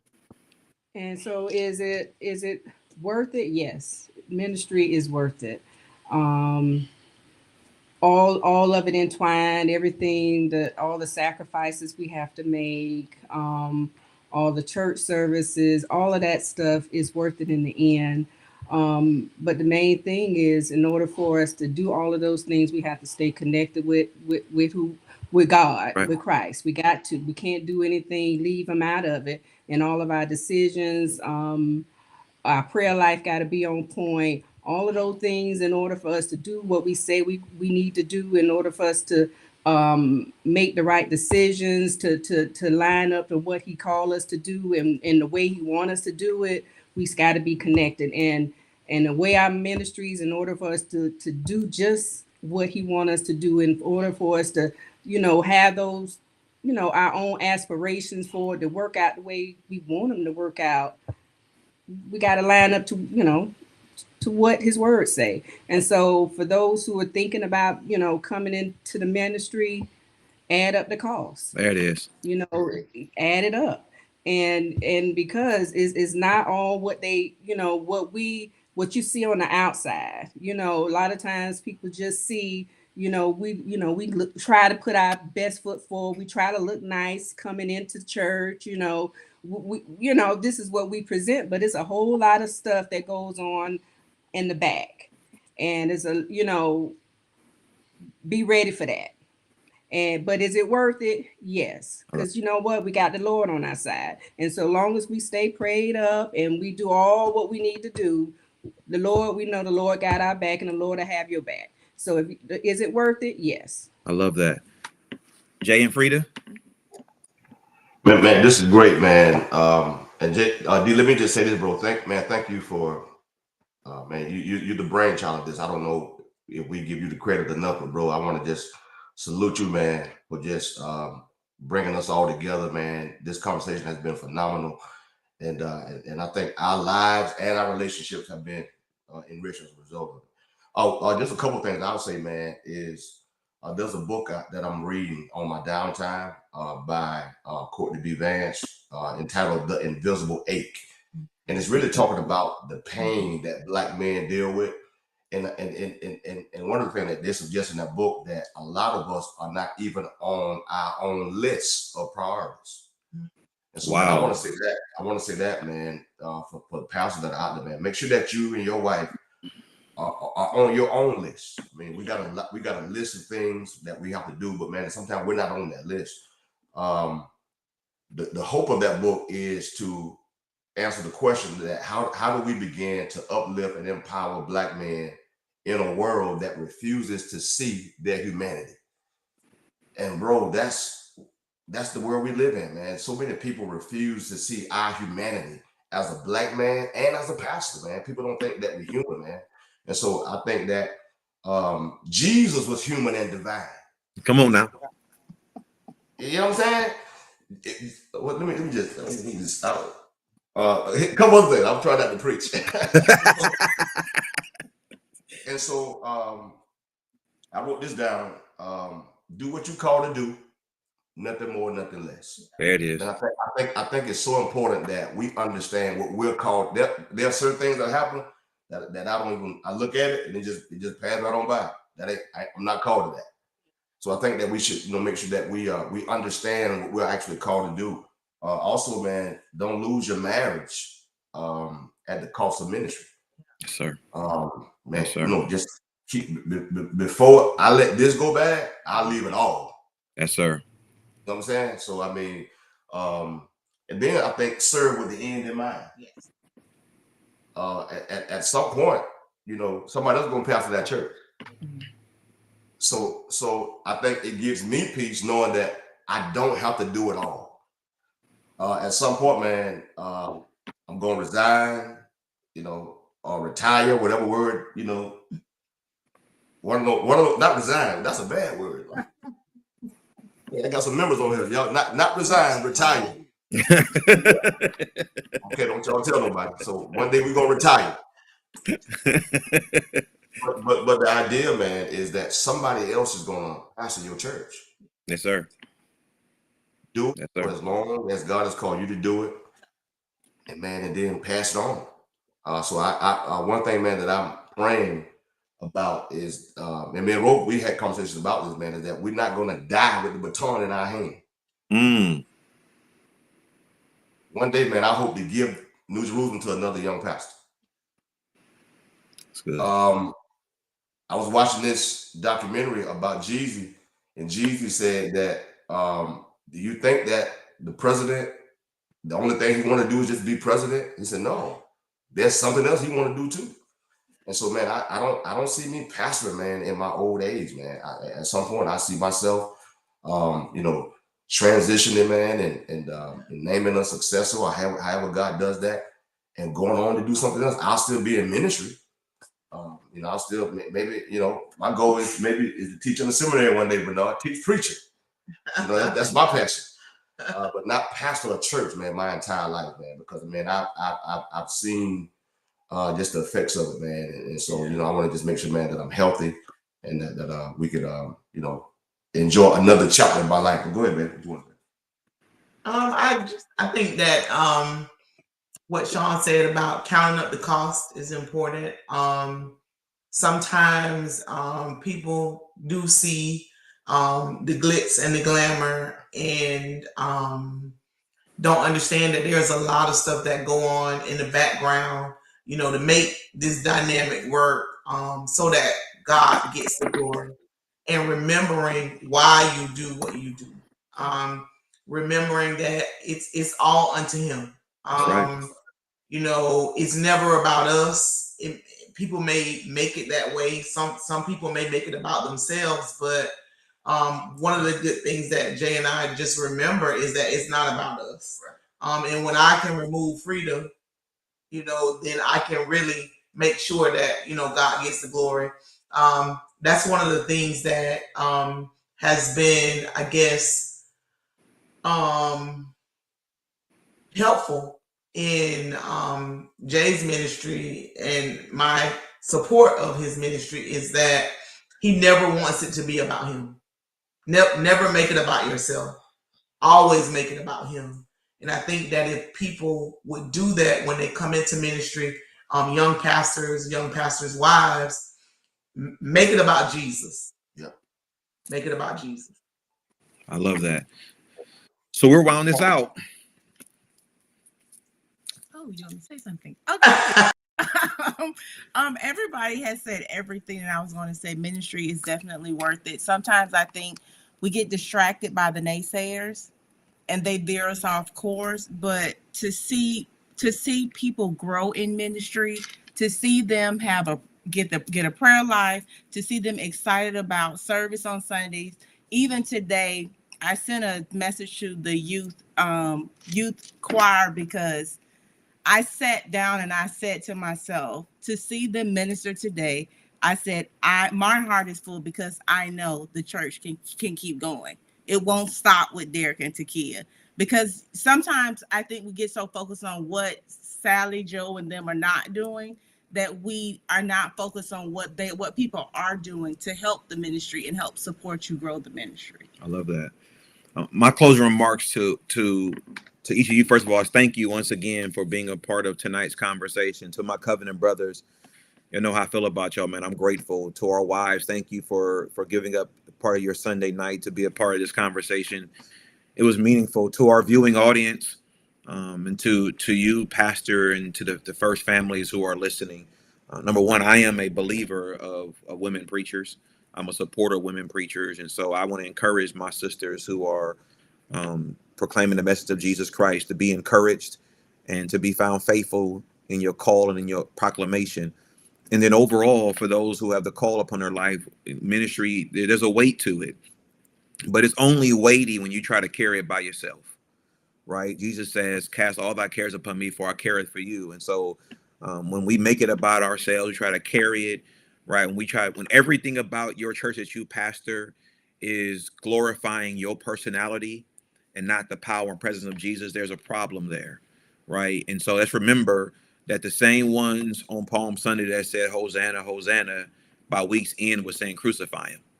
And so I think we got to be very mindful that there are some who don't mean well of you.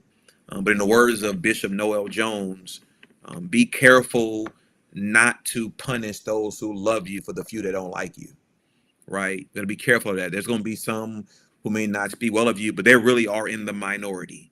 And we got to be careful never to abuse the pulpit time to try to scold or deal with somebody who spoke ill of you. No, they're people's lives that are in the balance that need to hear a word from the Lord. And so I want to encourage us in that regard.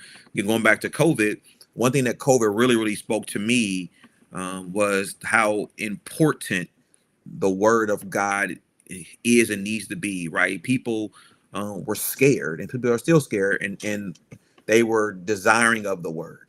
So I want to encourage you. I also want to encourage the pastors who members haven't returned to in-person worship, right? And you don't see the same numbers and you are struggling. I talked to a pastor last month. We just bumped into each other in conversation, and this pastor made a comment to me that really blew me. He's like, I'm actually contemplating shutting down my ministry, the church I'm pastoring. He's like, people just it's gotten harder. And it really rocked. I remember calling my wife and I was sharing with her. And it really rocked me to hear that, because this person I never would have foresaw saying that. But it's also a reminder of just the struggle and the strain. And so, we've got to be very mindful of how we protect our mental, right? And making it intentional about getting away and investing in self-care in that regard. And so all of those who think that you want the glitz and glamour, and because I sound better than that person who preaching, you better be careful, right? There is an oil that God puts on those who try to do it God's way.